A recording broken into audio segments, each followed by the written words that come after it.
Hello friends. आज हम अपने नेक्स्ट टॉपिक पे चलेंगे ऑपरेंट कंडीशनिंग पे। लास्ट टाइम हमने क्लासिकल कंडीशनिंग कवर किया था, तो मैं आपसे रिक्वेस्ट करूँगी कि ये वीडियो आप स्टार्टिंग से लेके लास्ट तक देखें, क्योंकि कुछ टॉपिक मैं लास्ट में जो कंक्लूड करके बताऊँगी वो बहुत इंपॉर्टेंट है। और अगर आप कहीं और क्लास ये स्किनर का एक्सपेरिमेंट पढ़ेंगे तो सिर्फ एक्सपेरिमेंट मिलेगा, बट उसके रिलेटेड कंक्लूड करके जो उनके पूरे कंसेप्ट हैं वो कहीं पे भी नहीं मिलते हैं। तो जैसे कि इसके रीइंफोर्समेंट शेड्यूल्स, जो प्रिंसिपल इसके साथ रिलेट करते हैं, जैसे कि प्री मैक प्रिंसिपल आ गया, क्रिस्पी इफेक्ट आ गया, कंट्रास्ट इफेक्ट आ गया। ठीक है, ये सब मैं आपको आज बताने जा रही हूँ। तो चलिए अपनी वीडियो स्टार्ट करते हैं। और ये जो मैं जितना भी टॉपिक लेके आई हूँ सारा पेपर के व्यू पॉइंट से ही लेके आई हूँ। ठीक है, तो चलो अब हम इसको स्टार्ट करते हैं। सबसे पहले आ गया ऑपरेंट कंडीशनिंग। ये किसने दी थी? B.F. स्किनर ने दी थी। और B.F. स्किनर के अकॉर्डिंग क्या था कि बिहेवियरल या ऑपरेंट कंडीशनिंग क्या है, कब प्रोड्यूस होती है, अक्कर होती है, जब एक रिस्पॉन्स किसी स्टिमुलस को हम देते हैं तो उससे जब हमें रीइंफोर्समेंट मिलती है, तो वो जो कंडीशनिंग होती है उसको हम क्या बोलते हैं? Operant conditioning. और ऑपरेंट कंडीशनिंग को हम क्या बोलते हैं? इंस्ट्रूमेंटल लर्निंग भी बोलते हैं। ठीक है, ऑपरेंट कंडीशनिंग क्या है? एक सिंपल फीडबैक सिस्टम है। अगर एक रिवॉर्ड या कोई रीइंफोर्समेंट फॉलो करे किसी भी रिस्पॉन्स को, तो उससे क्या हो जाता है? रिस्पॉन्स की जो प्रोबेबिलिटी होती है फ्यूचर में क्या होती है? इंक्रीज हो जाती है। ठीक है, अब देखो ऑपरेंट कंडीशनिंग, पहले मैं इसका ये बता देती हूँ आपको। ऑपरेंट कंडीशनिंग में क्या होता है कि जो लर्निंग है वो कॉन्सिक्वेंसेस पे बेस होती है। ठीक है, और इन्वॉल्व वॉलेंट्री बिहेवियर। अब देखो जो ऑपरेंट कंडीशनिंग है उसमें वॉलेंट्री बिहेवियर है, और जो क्लासिकल है उसमें इनवॉलेंट्री है, क्योंकि जो रिस्पॉन्स है वो ऑटोमेटिकली प्रोड्यूस होता है जब हम एसोसिएशन करवा देते हैं। और ये जो थ्योरी है ऑपरेंट कंडीशनिंग, ये किस पे बेस है, या इसका जो मतलब जो जहाँ से ये कंसेप्ट आया B.F. स्किनर जो लेके आए थे, तो वो किसकी थ्योरी पे बेस है? थॉर्नडाइक की थ्योरी पे। उन्होंने क्या दिया था? Law of effect. ये मैं आपको आगे बढ़ाऊंगी। और ये क्या है? एक एसोसिएशन लर्निंग का ही टाइप है। और इन्होंने जो एक्सपेरिमेंट किए थे जिसकी वजह से ये थ्योरी डेवलप हुई, वो किस पे किए थे? रैट और पिजन पे। ठीक है, अब इनकी थ्योरी में क्या होता था कि एक ऑपरेंट कंडीशनिंग चैम्बर होता था, जिसको आजकल हम क्या बोलते हैं? Skinner box. उसमें क्या करते थे? ये could hold a small animal such as rat or pigeon. ठीक है, उसमें इन्होंने रैट या पिजन रखे थे। The box also contain a bar or key, एक बार या की था, that the animal could press in order to receive a reward. अगर वो एनिमल उस बार को प्रेस कर देता तो उसको क्या मिलता था? रिवॉर्ड मिलता था। और ये जो रिस्पॉन्सेज थे इनको ट्रैक करने के लिए एक डिवाइस थी उसमें, कम्युलेटिव रिकॉर्डर। ठीक है, ये दो इसके मेन थे। अब जो इसके एक्सपेरिमेंट है वो आप खुद भी पढ़ सकते हो, बड़े ईजी है। मैं आपको दिखा देती हूँ कि वो बॉक्स कैसे थे। ये था B.F. स्किनर का, जो रैट के लिए बनाया था इन्होंने। ठीक है, ये जब इसको प्रेस करता था इसको फूड मिलता था। उसके बाद ये आ गया, ये ओरिजिनल है पिजन का, जब इन्होंने ये प्रैक्टिकल किया था। और जो अभी ऐसा डायग्राम है वो भी मिल जाएगी आपको इधर।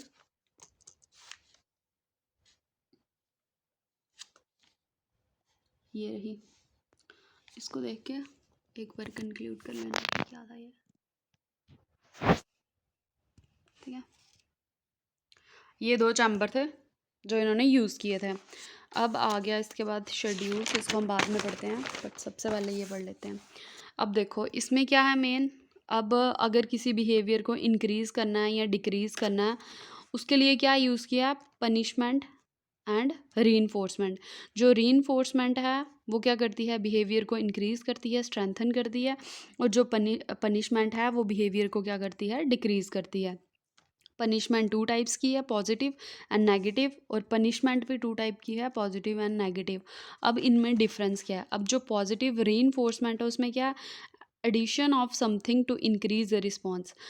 किसी चीज़ को हम ऐड करते हैं ताकि क्या हो? रिस्पॉन्स इंक्रीज हो जाए। जैसे कि bit of candy to a child after she clean her room. जैसे अगर एक बच्चा अपने रूम को क्लीन कर रहा है तो आप उसको उसके बदले कुछ चॉकलेट दे दो, ठीक है, या उसकी प्रेज़ कर दो, या कुछ कैंडीज़ दे दो, तो उससे क्या होगा? इन फ्यूचर वो क्या करेगा?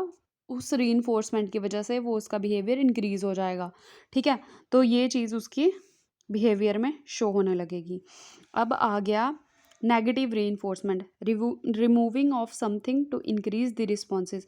इसमें हम क्या करते हैं, रिस्पॉन्स को इंक्रीज करते हैं, बट कैसे, किसी चीज़ को हटा के, ठीक है, रिमूव करके। जैसे कैंसलिंग ए क्विज इफ़, अब हम क्या करते हैं, जैसे क्लास में आप कुछ मतलब अनाउंसमेंट कर देते हो कि अगर पूरी क्लास के बच्चे एक हफ्ते तक अपना हर एक सब्जेक्ट का कंप्लीट होमवर्क करके आएंगे, तो जो उनका क्विज़ हम करवाते हैं असेंबली में, तो हम वो उस क्लास की कैंसिल कर देंगे।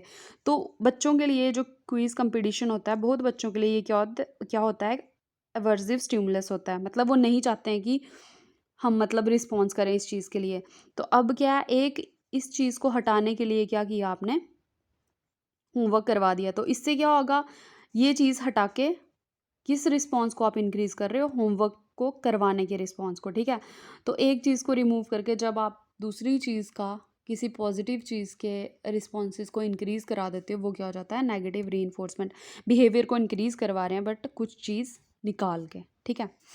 अब आ गया पॉजिटिव पनिशमेंट। पॉजिटिव पनिशमेंट क्या होती है, प्रेजेंटेशन ऑफ अनफेवरेबल इवेंट और outcome to decrease the response.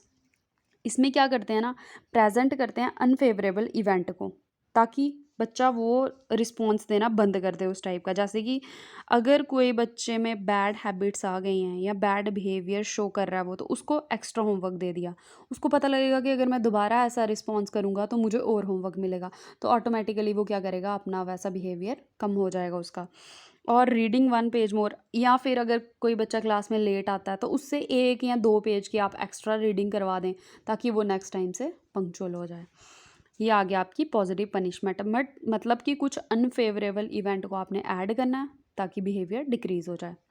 अब आ गई negative punishment, removal of favourable event और outcome to decrease the responses. अब इसमें आपने क्या करना है ना, कुछ फेवरेबल इवेंट को क्या करना है, निकालना है, ताकि रिस्पॉन्स डिक्रीज़ हो जाए।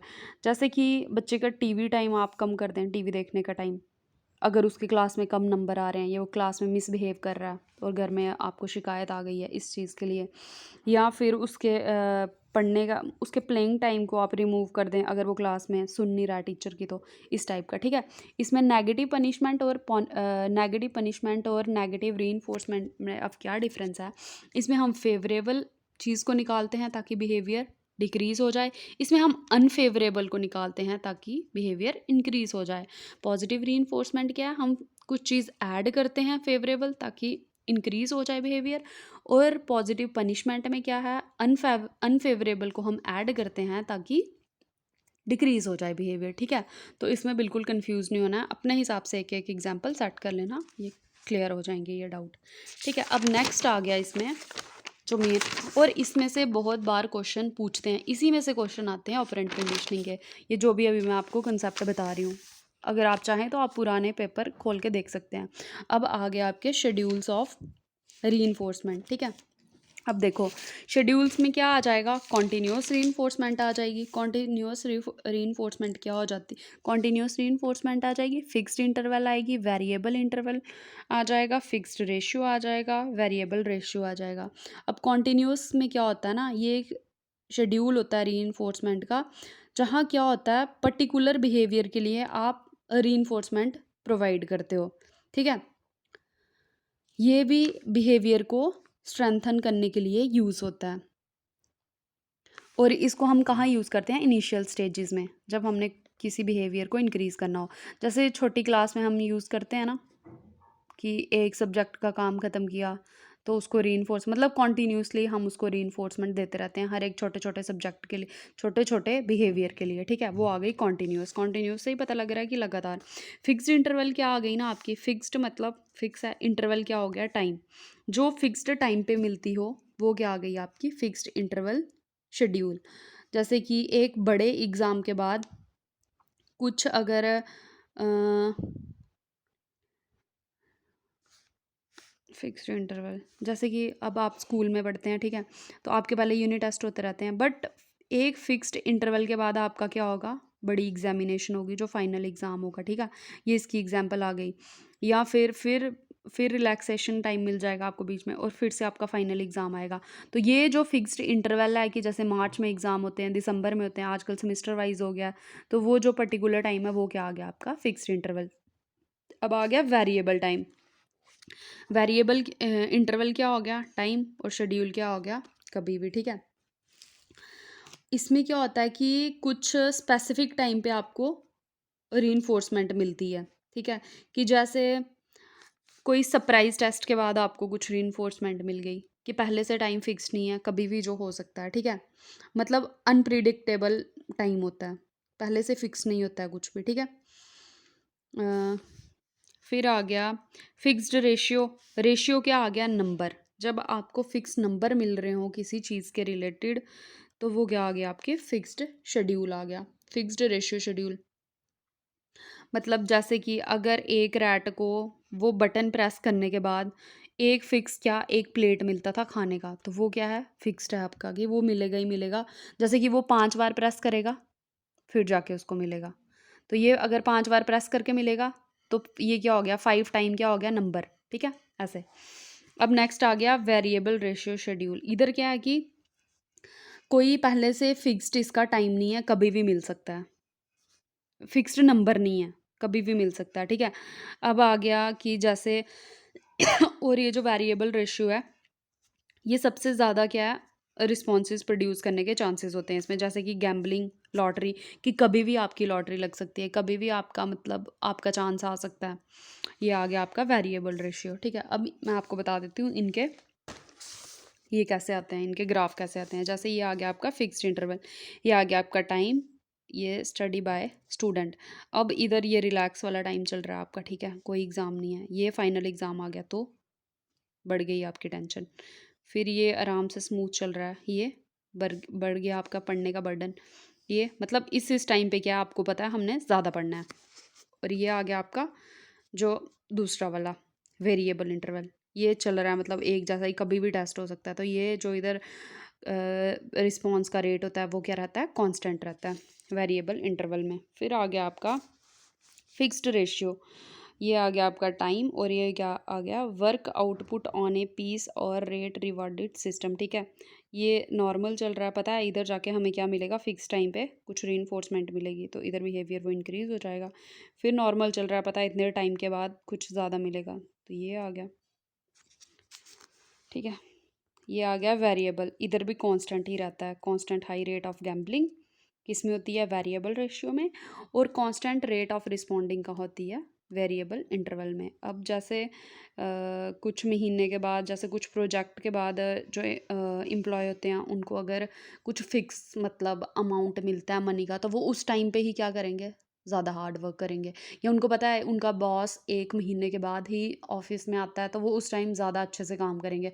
बट अगर वो बीच में कभी भी आके टपक जाए उधर, तो उससे क्या होगा कि उनको हमेशा वैसा ही काम करना पड़ेगा, उनको लगेगा कि पता नहीं कब आ जाएगा, तो उधर क्या होगा जो रेट होता है रिस्पॉन्स का वो ज़्यादा रहता है हमेशा, कहाँ वेरिएबल्स में, वेरिएबल रेशियो या वेरिएबल ये इसमें इंटरवल में, ठीक है।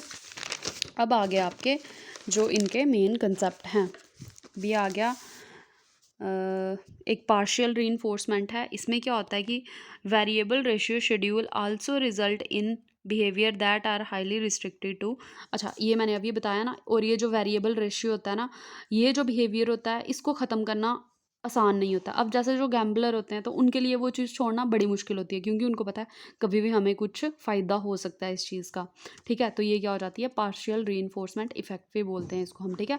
Once that persist even when reinforcement is no longer available, अगर रीइंफोर्समेंट नहीं भी मिल रही हो पर वो जो पर्सन है उस बिहेवियर को फिर भी रिपीट करेगा ही करेगा, तो उसको हम पार्शियल रीइंफोर्समेंट इफेक्ट भी बोलते हैं। एक मिनट, पार्शियल रीइंफोर्समेंट इफेक्ट कहीं नहीं करा था। The response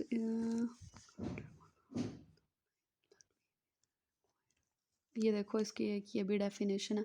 the response is reinforcement only part of time learned behaviour और acquired more slowly but the response is more resistance to extension, मतलब जो लर्नड हमारा क्या है रिस्पॉन्सेज है उसको आने में टाइम लगता है, बट उसको छोड़ना बड़ा मुश्किल होता है, बहुत ज़्यादा टाइम लगता है। अब आ गया कॉन्करेंट शेड्यूल ऑफ रीइंफोर्समेंट। ये क्या है?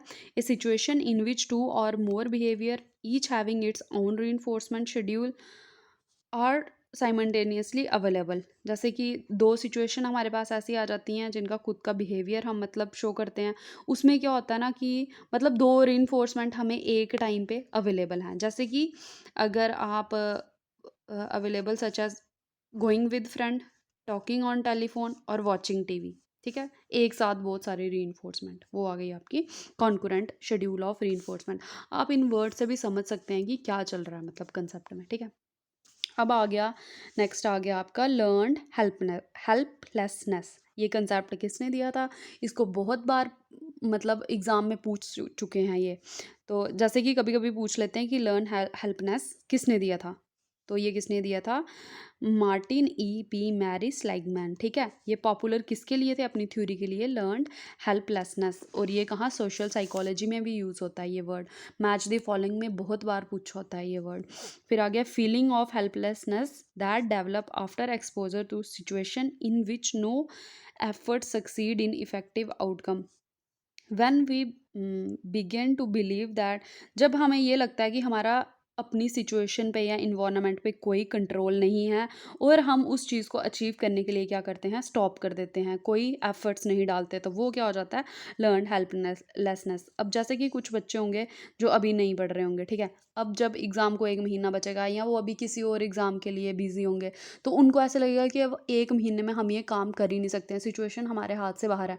तो वो 1 महीना बहुत होता है, बट वो क्या करेंगे? एफर्ट डालना बंद कर देंगे, तो वो क्या हो जाएगा? लर्न हेल्पनेस। और ये क्या है? जेनेटिक फैक्टर भी होता है इसमें, जेनेटिक फैक्टर भी क्या रोल प्ले करता है, ठीक है। अब आ गया हाइपोहिडोनिया। ये क्या है? एक जेनेटिक इनहेरिटेड इम्पेयरमेंट है जिसमें क्या होता है? इनएबिलिटी टू एक्सपीरियंस प्लेजर, मतलब एक पर्सन खुशी फील ही नहीं कर सकता, प्लेजर फील नहीं कर सकता है। और ये क्या है? इनहेरिटेड इम्पेयरमेंट होती है, ठीक है। ये दो बहुत इंपॉर्टेंट है। अब उसके बाद आ गया कंट्रास्ट इफेक्ट। ये भी बहुत इंपॉर्टेंट, ये सारे इंपॉर्टेंट पॉइंट्स ही हैं। अब आ गया कंट्रास्ट इफेक्ट। इसमें क्या है? Behaviour is influenced not only by the level of reward we receive but by our evaluation of reward. अब देखो बिहेवियर क्या होता है? इन्फ्लुएंस होता है, ठीक है, मतलब बढ़ता है या कम होता है, जो भी है बढ़ता ही है इधर पर। इन्फ्लुएंस होना मतलब स्ट्रेंथन होता है, किससे? सिर्फ हमें कि कौन से क्या रिवॉर्ड मिल रहा है, सिर्फ इससे नहीं होता है, बट हम उस रिवॉर्ड को कैसे इवेल्युएट कर रहे हैं, ये भी इंपॉर्टेंट रोल प्ले करता है, ठीक है।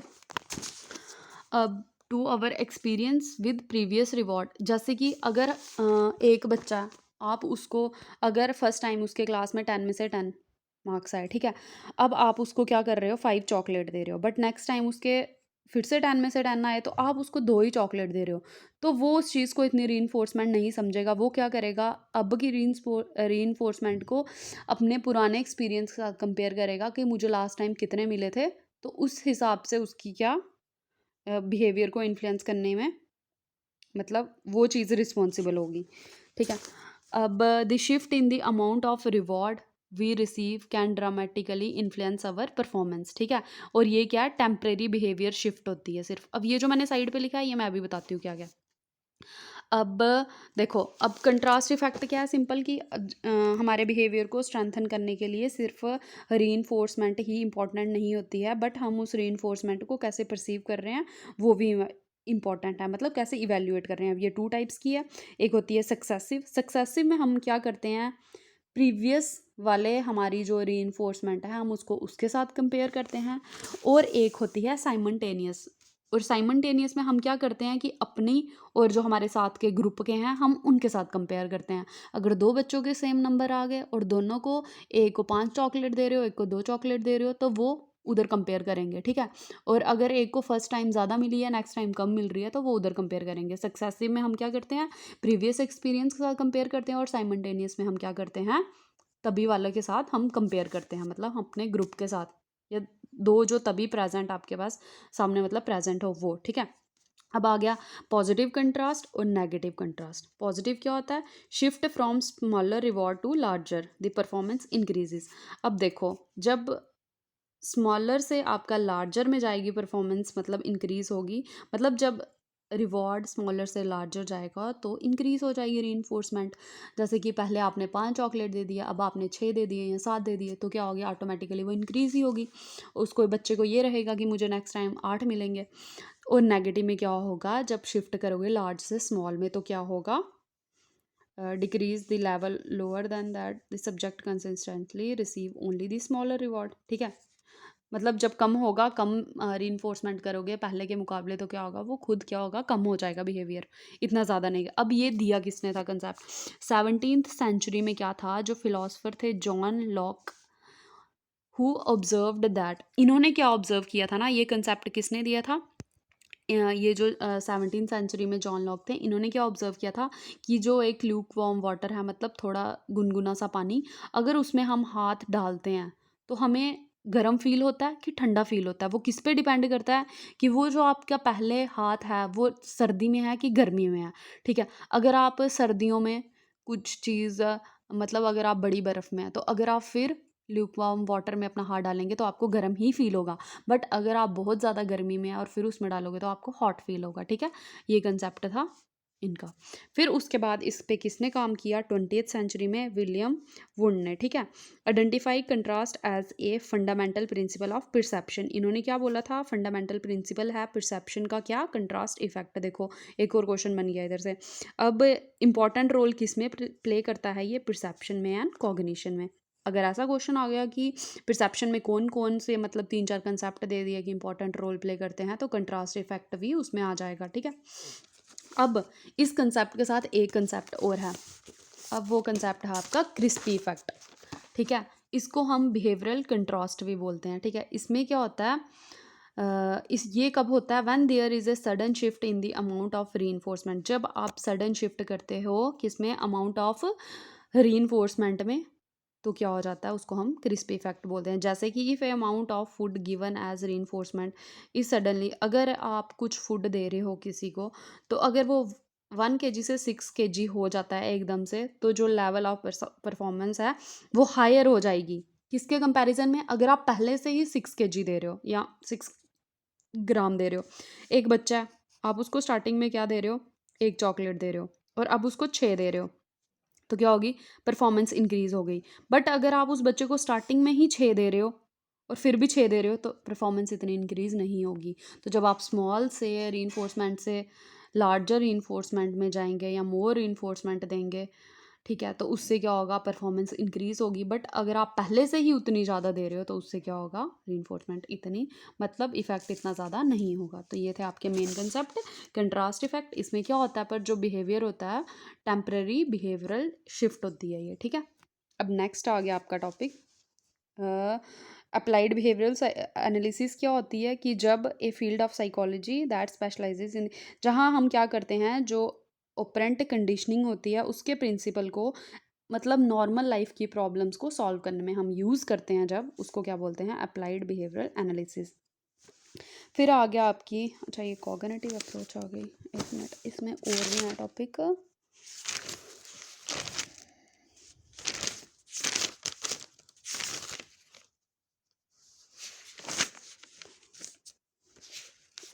अब एक थी एस्केप लर्निंग। ठीक है, एस्केप लर्निंग क्या होती है ना, is a process by which someone learn A behaviour that remove an aversive stimulus. Escape learning क्या होती है, अब ये क्या प्रोसेस है, जब कोई इंसान के कोई एनिमल कोई भी क्या करता है, एक ऐसे बिहेवियर को by which someone learn A behaviour that remove, जो क्या करता है, अवर्सिव स्टिमुलस को रिमूव करता है। जैसे कि एक बच्चे ने मतलब बच्चों ने क्लास में रोज़ होमवर्क करके लाए, और अवर्सिव स्टिमुलस क्या था उधर, कि वो जो क्यूज़ कंपटीशन था उसको क्या किया, रिमूव किया। तो जब हम अवर्सिव स्टिमुलस को क्या करते हैं, रिमूव करते हैं, तो उसको क्या बोलते हैं, एस्केप लर्निंग। तो ये जो चैम्बर था, इसमें भी शायद जब वो गलत बटन प्रेस करता था, उसको शायद से करंट बजती थी, वो क्या था उसकी, और जब उसने वो चीज़ करना छोड़ दी, तो वो क्या हो जाएगा, एस्केप लर्निंग। फिर पैसिव अवॉइडेंस लर्निंग, ये क्या है, लर्निंग टू सप्रेस रिस्पॉन्सेज और learning what not to do is called passive avoidance learning. Passive avoidance learning क्या हो जाती है ना, जब हम क्या करते हैं, रिस्पॉन्सेज को क्या करते हैं, सप्रेस करते हैं, कि हमें क्या चीज़ें नहीं करनी है, जो चीज़ें नहीं करनी है जब हम वो चीज़ सीख लेते हैं, तो उसको क्या बोलते हैं, पैसिव अवॉइडेंस लर्निंग। पैसिव क्यों है, क्योंकि हम खुद से करते हैं। The temporary change in behaviour due to continuous exposure to stimulus. अब क्या होता है, टेम्पररी चेंज आता है जो बिहेवियर में, जब हम कॉन्टीन्यूस हमारा एक्सपोजर किसके साथ होता रहता है, उस स्टिमुलस के साथ, तो उसको क्या बोलते हैं, हैबिचुएशन। ठीक है। अब एक आ गई स्टिमुलस सब्स्टिट्यूशन थ्योरी। अब इसमें क्या था, after pairing the new stimulus with the existing condition stimulus. जब हम क्या करते हैं, न्यू स्टिमुलस को किसके साथ कंडीशन करते हैं, जो पहले से ही कंडीशन स्टिमुलस होता है। ठीक है। तो it is possible to replace the first with the new. अब जैसे कि हमने वो क्लासिकल कंडीशनिंग का प्रैक्टिकल एक्सपेरिमेंट किया था, उसमें क्या था कि पहला जो फर्स्ट क्या था, कंडीशन स्टिमुलस क्या थी, बेल थी, फूड के साथ, है ना। उससे क्या हो रही थी, सैलिवेशन। अब अगर हम बेल की जगह चाहें कुछ नए स्टिमुलस को इंट्रोड्यूस कराएं, बेल की जगह आप कोई और साउंड इंट्रोड्यूस कराएं या कुछ और एक्टिविटी इंट्रोड्यूस करा दें, तो चांस क्या हो जाते हैं कि उस बेल को क्या रिप्लेस कर देगी, ये एक्टिविटी उस बेल को रिप्लेस कर देगी। ठीक है। तो उसको हम क्या बोलते हैं, स्टिमुलस सब्स्टिट्यूशन थ्योरी। अब और भी कंसेप्ट थे, या कुछ बच रहा होगा तो मैं नेक्स्ट उसमें आपको करवा दूंगी। ये हो गया हमारा अपरेंट कंडीशनिंग। इसके बाद हमारा बचा है जो फंडामेंटल थ्योरीज आपकी, क्लार्क हल की, थॉर्नडाइक की। ठीक है, ये सब करेंगे। और अब अगर मैं ये सारा अभी करवाऊंगी अगर बाकी चीज़ें भी, तो ये वीडियो बड़ी लंबी हो जाएगी। कंट्रोल, एक दो चीज़ें और भी हैं। अच्छा, प्री मैक प्रिंसिपल नहीं करवाया ना, अब आ गया Premack principle. Premack principle क्या है, बहुत इंपॉर्टेंट है ये। इसमें क्या होता है ना, principal stating that more preferred activity can be used to reinforce a less preferred activity। कि ठीक है, कि जो मोर प्रेफर्ड एक्टिविटी है वो क्या करती है, रीइंफोर्स करती है लेस प्रेफर्ड एक्टिविटी को। और इस ये किसने दिया था, डेविड प्रीमैक ने। और इसको हम ग्रैंडमा रूल भी बोलते हैं। ठीक है, also known as relative theory of reinforcement और ग्रैंडमा रूल। इसमें क्या होता है कि जैसे आप बच्चों को बोलते हो कि जब वो अपना खाना फिनिश कर देंगे तो हम आपको क्या देंगे, एक आइसक्रीम देंगे। तो उस आइसक्रीम को अचीव करने के लिए वो क्या करेंगे, उस खाने को फिनिश करेंगे। ठीक है, मतलब दूसरी एक एक्टिविटी को इंक्रीज करने के लिए दूसरी एक्टिविटी यूज़ करते हैं एज ए रीइंफोर्समेंट। वो क्या आ गया आपका, प्रीमैक प्रिंसिपल। ठीक है, ये 2-3 प्रिंसिपल हैं जो एक जैसे वर्ड हैं, और भी बता दूंगी, बट इसमें अभी यही यूज़ हो रहा है। तो ये प्रीमैक प्रिंसिपल आ गया आपका। उसके बाद आ गया पॉजिटिव नेगेटिव इन्फोर्समेंट। हाँ, ये रहे, ये बहुत इंपॉर्टेंट कंसेप्ट है। ये आ गया शेपिंग। ठीक है, शेपिंग क्या होता है, technique in which the organism undergoing shaping receive a reward for each small step. अब शेपिंग क्या होता है ना, कि हर एक छोटे स्टेप के लिए रिवॉर्ड मिलता है ताकि कोई जो बिग गोल है उसको अचीव कर पाए। ठीक है, जैसे छोटे छोटे यूनिट टेस्ट हो रहे हैं, आपको अच्छी अच्छी रीइंफोर्समेंट मिलती जा रही है कुछ उसके चीज़ के लिए, तो जो फाइनल एग्जाम के लिए आपको प्रिपेयर कर रहा है टीचर, या फिर आपका कोई मैच है उसके लिए आपको हर एक छोटे स्टेप के लिए रीइंफोर्समेंट मिल रही है, वो शेपिंग होती है। अब आ गई सक्सेसिव अप्रॉक्सीमेशन। सक्सेसिव अप्रॉक्सीमेशन क्या होती है, at first action even remotely resemble the target behaviour as followed by response. इसमें क्या हो जाता है ना कि मतलब फर्स्ट अटैम्प्ट में आप क्या कर देते हो ना, एक्शन रिजेंबल, कि जो टारगेट बिहेवियर है, जो आपके एक्शन है उसके जैसे मतलब रिजेंबल कर रहे हैं। जैसे कि मॉक टेस्ट आप देते हो, तो अगर आपके अच्छे नंबर आते हैं तो वो क्या हो जाएगा, सक्सेसिव अप्रॉक्सीमेशन। इधर मॉक टेस्ट करके टेस्ट रख देना, इधर जो छोटे बच्चों को हम प्रिपेयर करते हैं किसी चीज़ के लिए, वो शेपिंग होती है।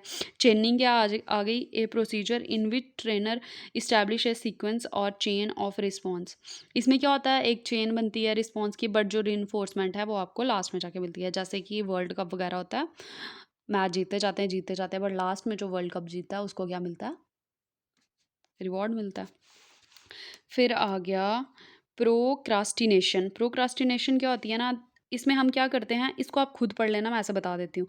इसमें क्या होता है कि हम डिले करते हैं या पोस्टपोन कर देते हैं किसी चीज़ को, या फिर क्या करते हैं कि कुछ बड़ी चीज़ को हम क्या करते हैं, आगे के लिए पोस्टपोन करते हैं और छोटी छोटी चीज़ें करते जाते हैं। देखो, whether to perform a smaller और लेस एफर्टफुल टास्क नो, और बड़ी चीज़ बोलते हैं हम ये थोड़ा काम आज कर देते हैं और बाकी ये हम कल करेंगे। ठीक है, इसको हम क्या बोलते हैं, प्रोक्रास्टिनेशन। अब आ गया डिस्क्रिमिनेटिव स्टिमुलस। डिस्क्रिमिनेटिव स्टिमुलस क्या होता है कि जैसे 2 या 3 आपके कुछ स्टिमुलस हैं और आपको पता होता है कि कौन से रिस्पॉन्स के लिए हमें रिवॉर्ड मिलेगा, वो क्या हो गया आपका डिस्क्रिमिनेटिव स्टिमुलस। इन डेफिनेशंस को खुद से अच्छे से पढ़ लेना। फिर आ गया स्टिमुलस कंट्रोल। स्टिमुलस कंट्रोल क्या हो जाता है कि consistent occurrence of A behaviour in the presence of discrimination, जैसे कि आजकल बच्चे क्या करते हैं, जो छोटे बच्चे हैं वो क्या कर रहे हैं, बिना फ़ोन के या बिना पोइम्स के खाना नहीं खाते हैं, दूध नहीं पीते हैं, ठीक है। तो ये क्या है, उधर कंट्रोल्ड जो स्टिमुलस क्या है, वो जो फ़ोन या टीवी है उनके बिहेवियर को कंट्रोल कर रहा है। ये देखो, if you eat when you watch TV, your eating behaviour को कौन कंट्रोल कर रहा है, कौन सा स्टिमुलस, वॉचिंग टीवी, ठीक है। तो ये थे कुछ इसके इम्पोर्टेंट कंसेप्ट। अब ये हमने कर लिए। अब मैं आपको एक बार ये दिखा देती हूँ अच्छे से। तो इन डेफिनेशंस को अच्छे से पढ़ लेना, जो एग्ज़ाम आता है, कुछ भी आया है, वो इन्हीं में से ही आया हुआ है, इसके बाहर का कुछ नहीं आता है, स्पेशली ये ऑपरेंट कंडीशनिंग में। अब इसका बायोलॉजिकल बेस भी बता देती हूँ, ये मैंने पहले भी बताया था।